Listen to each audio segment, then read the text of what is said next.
Levy ग्रंथ अध्याय 13 चर्म रोग। प्रभु ने मूसा और हारून से कहा, यदि किसी मनुष्य के चमड़े पर सूजन, पपड़ी या फूल दिखाई पड़े और चमड़े में चर्म रोग हो जाने का डर हो, तो वह मनुष्य याजक हारून अथवा उसके पुत्रों में किसी के पास लाया जाए। याजक उसके शरीर के रोगग्रस्त अंश की जांच करे। यदि उस रोगग्रस्त अंश के रोएं सफेद हो गए हों और वह रोग चमड़े के भीतर तक दिखाई दे, तो वह कोढ़ जैसी बीमारी है। याजक जांच करने के बाद उस मनुष्य को अशुद्ध घोषित करेगा।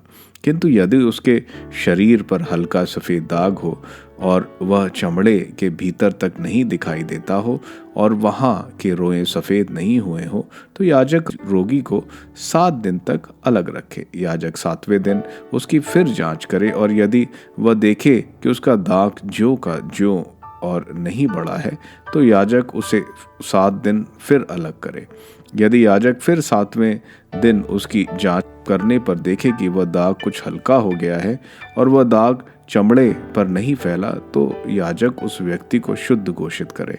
वह दाग केवल पपड़ी थी, वह अपने कपड़े धोने के बाद शुद्ध माना जाएगा। किंतु यदि याजक द्वारा शुद्ध घोषित किए जाने के बाद पपड़ी चमड़े पर बढ़ने लगती है, तो उस व्यक्ति को फिर याजक के पास आना चाहिए।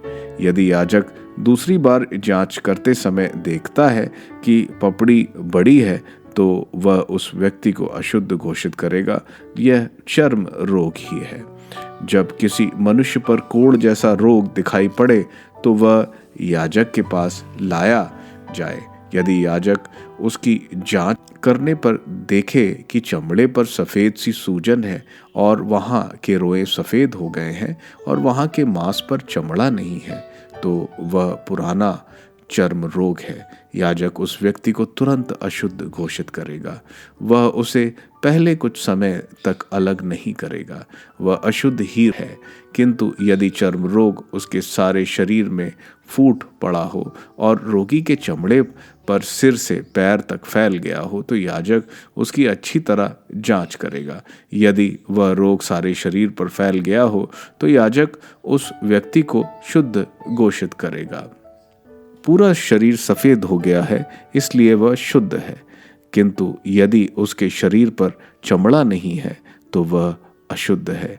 यदि याजक देखता है कि उस पर कहीं कहीं चमड़ा नहीं है, तो वह उसे अशुद्ध घोषित करेगा, क्योंकि जिस मांस पर चमड़ा नहीं है वह अशुद्ध है। यह चर्म रोग है। यदि उसका शरीर फिर सफ़ेद हो जाता हो, तो वह याजक के पास जाए और यदि जांच करने पर याजक देखे कि वह सफ़ेद हो गया है, तो याजक उस रोगी को शुद्ध घोषित करे। वह शुद्ध माना जाएगा। यदि किसी शरीर पर फोड़ा निकले और वह फिर अच्छा हो जाए, किंतु फोड़े के स्थान पर एक सफ़ेद सी सूजन या हल्का लाल दाग हो जाए, तो वह अपने को याजक को दिखाए। जब याजक जांच करने पर यह देखे कि वह दाग चमड़े के भीतर तक दिखाई पड़ता है और वहाँ के रोएं सफ़ेद हो गए हों, तो याजक उसे शुद्ध घोषित करे। वह फोड़ों के स्थान पर निकला हुआ चर्म रोग है। परंतु यदि याजक जांच करने पर देखे कि वहाँ के रोए सफ़ेद नहीं हैं और वहाँ दाग चमड़े के भीतर तक दिखाई नहीं देता है और उसकी सफ़ेदी कम हो गई हो, तो याजक उसे 7 दिन तक अलग रखे। यदि वह रोग चमड़े पर फैल जाए, तो याजक उसे अशुद्ध घोषित करे। यह रोग है। पर यदि वह दाग ज्यों का त्यों रहता है और बढ़ता नहीं, तो वह फोड़े का दाग याजक उस व्यक्ति को शुद्ध घोषित करे। यदि किसी के चमड़े पर जलने का घाव हो और वह उस पर हल्का लाल या सफ़ेद दाग पड़ जाए और याजक जांच करने पर देखे कि वहाँ के रोए सफ़ेद हो गए हों और वह चमड़े के भीतर तक दिखाई देता है, तो वह जलने के दांत से फूटा हुआ चर्म रोग है। याजक उस व्यक्ति को अशुद्ध घोषित करे। यह चर्म रोग ही है। लेकिन यदि याजक जांच करने के समय देखे कि वहाँ के रोए सफ़ेद नहीं है और वह चमड़े के भीतर तक नहीं दिखाई देता है और उसकी सफ़ेदी कम हो गई हो, तो याजक उस व्यक्ति को 7 दिन तक अलग रखे। 7वें दिन याजक फिर उसकी जांच करे। यदि इसके बाद वह दाग चमड़े और अधिक फैल गया है तो याजक उसे अशुद्ध घोषित करे, वह चर्म रोग ही है। परंतु यदि वह दाग ज्यों का त्यों है और बढ़ता नहीं और उसकी सफ़ेदी कम हो गई हो तो वह जलने का दाग है, याजक उसे शुद्ध घोषित करे, क्योंकि वह जलने का दाग है। यदि किसी पुरुष या स्त्री के सिर या ठुड्डी पर कोई रोग दिखाई दे और याजक जांच करने पर यह देखे कि वह रोग चमड़े के भीतर तक और वहां के बाल पतले और पीले हैं, तो याजक उसे अशुद्ध घोषित करे। यह खाज, सिर या टिड्डी का चर्म रोग है। लेकिन यदि याजक खाज की जांच करते समय देखे कि वह चमड़े में भीतर तथा नहीं दिखाई दे रहा है और उस पर काले बाल नहीं है, तो याजक उस रोगी को 7 दिन तक अलग रखे। यदि 7वें दिन याजक जांच कर देखने के बाद वह खाज नहीं फैली है और उसे पीले रोए नहीं हैं और वह खाज चमड़े के भीतर तक नहीं दिखाई दे रही है, तो खाज वाले स्थान को छोड़कर उस व्यक्ति के शेष बाल मुड़वा दिए जाएं।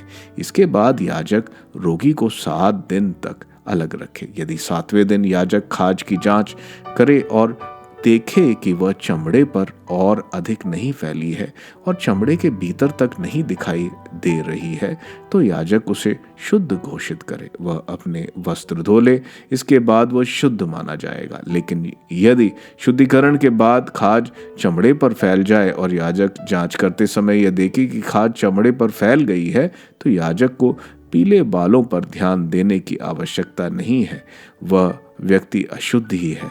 यदि याजक यह देखे कि खाज ज्यों का ज्यों और उस पर काले बाल उग आए हैं, तो रोग अच्छा हो गया है और वह व्यक्ति शुद्ध है, याजक उसे शुद्ध घोषित करेगा। यदि किसी पुरुष या स्त्री के शरीर पर सफ़ेद दाग हैं और याजक जांच करते समय यह देखे कि उसके चमड़े के दाग सफ़ेद हैं और उनकी सफ़ेदी कम होती जा रही है, तो वह समझे कि वह उसके चमड़े पर निकली हुई दाद है, ऐसा व्यक्ति शुद्ध है। गंजापन। यदि किसी मनुष्य के सिर के बाल झड़ गए तो वह गंजा है, वह शुद्ध है। यदि उसके सिर के सामने के बाल झड़ गए तो वह आधा गंजा है, वह भी शुद्ध है। किंतु यदि उसके सिर या सामने के गंजे भाग पर हल्का लाल दाग दिखाई दे तो यह उसके सिर पर या माथे का चर्म रोग है। यदि याजक उस व्यक्ति को जांच करते समय देखें कि सिर या माथे पर चर्म रोग जैसे कोई हल्का लाल सूजन है, तो वह व्यक्ति रोगी और अशुद्ध है, याजक उसे अशुद्ध घोषित करे, क्योंकि यह उसके सिर पर चर्म रोग है। चर्म रोगी फटे कपड़े पहन ले, उसके बाल बिखरे हुए हों, वह अपना मुंह ढककर अशुद्ध अशुद्ध चिल्लाता रहे, वह तब तक अशुद्ध होगा जब तक उसका रोग दूर न हो। वह अलग रहेगा और शिविर के बाहर निवास करेगा। फफूंदी। जिस वस्त्र पर फफूंदी के दाग हों, चाहे वह ऊन या छाल्टी के वस्त्र पर हो, चाहे छाल्टी या ऊन के बुने या बिने हुए कपड़े पर हो, चमड़े पर हो या चमड़े की बनी वस्तु पर, यदि वे दाग वस्त्र पर, चमड़े पर बुने या बिने हुए कपड़ों पर अथवा चमड़े की बनी किसी वस्तु पर हरे या लाल रंग के हो, तो वह फफूंदी है, उसे याजक को दिखाना चाहिए। याजक जांच करने के बाद उस दाग वाली वस्तु को 7 दिन तक अलग रखे। जब 7वें दिन वह उस दाग वाली वस्तु की फिर जांच करे और देखे कि उस वस्तु पर बुने या बिने हुए कपड़ों पर या चमड़े की बनी वस्तु पर दाग बढ़ गया है, तो वह विषालु फफूंदी है, वह वस्तु अशुद्ध मानी जाएगी। वह दाग वाला वस्त्र ऊन या छाल्टी का बुना या बिना हुआ कपड़ा या चमड़े की बनी हुई वस्तु जला दी जाएगी। यह विषालु फफूंदी है, उसे जला दिया जाएगा। परंतु यदि याजक जांच करते समय देखे कि वह दाग वस्त्र या बुने हुए कपड़े या चमड़े के बनी हुई वस्तु पर नहीं बढ़ा है, तो याजक उसे वस्तु को धुला दे और फिर 7 दिन तक अलग रखवाए। यदि याजक यह देखे कि धुलाई के बाद दाग का रंग नहीं बदला और नहीं बढ़ा, तो वह वस्तु अशुद्ध है, उसे जला दिया जाएगा, चाहे वह दाग सामने की ओर हो या पीछे की ओर। किंतु यदि याजक दाग वाली वस्तु को धुलाई के बाद उसकी जांच करते समय देखे कि वह दाग कम हो गया है और वह वस्त्र या उस चमड़े में जो बुने या बिने हुए कपड़ों से उस दाग वाले भाग को काट दे, इसके बाद यदि उस वस्त्र या उस बुने हुए कपड़े या चमड़े की उस वस्तु पर वह दाग फिर दिखाई दे, तो वह एक फैलने वाली चर्म रोग है। जिस पर वह दाग होगा उसे आग में जला दिया जाएगा। किंतु वह वस्त्र या बुने या बिने हुए कपड़े या चमड़े की वह वस्तु जिसके धोने पर दाग निकल गया है, फिर धोई जाए, इसके बाद वह शुद्ध मानी जाएगी। ऊन या छाल्टी के वस्त्रों पर बुने या बिने हुए कपड़ों या चमड़ों की वस्तुओं पर फफूंदी पड़ी हो, तो उन्हें शुद्ध या अशुद्ध घोषित करने के यही नियम है।